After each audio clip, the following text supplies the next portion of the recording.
ছাত্রদলের অসংখ্য নেতৃবৃন্দ। ফটিকছড়ি পৌরসভার পানারকিলে ডে নাইট ফুটবল টুর্নামেন্টের ফাইনাল খেলা অনুষ্ঠিত হয়েছে।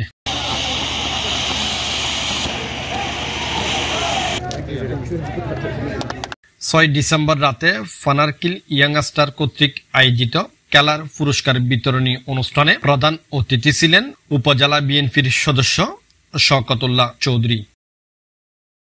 উদ্বোধক ছিলেন ফটিকছড়ি পৌরসভা যুবদলের আহ্বায়ক মঈনুল্লাহ উজ্জ্বল। ওয়ার্ড যুবদলের আহ্বায়ক রুহুল আমিনের সভাপতিত্বে এতে প্রধান আলোচক ছিলেন উত্তর জেলা যুবদলের সদস্য এম এ সুজন তালুকদার। অন্যদিকে সেমিফাইনাল খেলায় উদ্বোধক ছিলেন নাজিরহাট পৌরসভা যুবদলের সদস্য সচিব মোহাম্মদ ইব্রাহিম বিজয়। প্রধান অতিথি ছিলেন বেসরকারি বিশ্ববিদ্যালয় ছাত্রদল কেন্দ্রীয় সংসদের সহ-সাধারণ সম্পাদক শেখ মাহফুজ।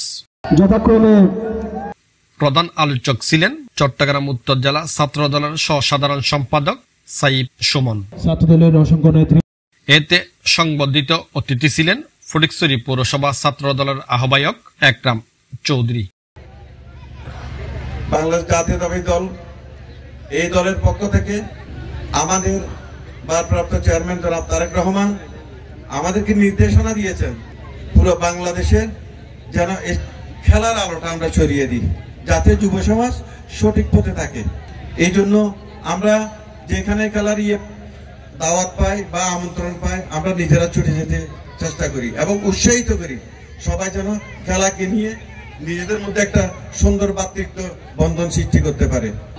খেলাধুলা হচ্ছে মানুষের মন, বিবেক এবং মাদকাসক্ত থেকে মুক্ত করে। এই পর্যায়ে আপনারা এত সুন্দর একটা খেলা আয়োজন করতে পেরেছেন, আগে করতে পারছি কিনা যাই না, আমাদের এখানে আসার সুযোগ হয় নাই। যে এখন একটা দেশে গণতান্ত্রিক অবস্থা বিরাজ করছে, এই পর্যায়ে আপনারা খেলাধুলার মুক্ত থাকবেন। অনেক দিন ধরে আমরা খেলার বাইরে ছিলাম, আজকে এই সুন্দর একটা আয়োজনের মাধ্যমে আমরা ফিরে পেলাম, একটা আনন্দ পেলাম।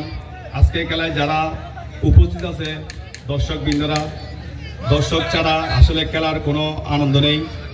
যেমন আপনার মানসিক বিকাশে সহায়তা করে, তেমন শারীরিক মানসিক দুটো ক্ষেত্রে আপনাদের খেলাধুলার প্রয়োজন আছে বলে আমি মনে করি। এই ধরনের খেলা মাদক মুক্ত করতে বিশেষ ভূমিকা রাখে, সেটা আমি মনে করি।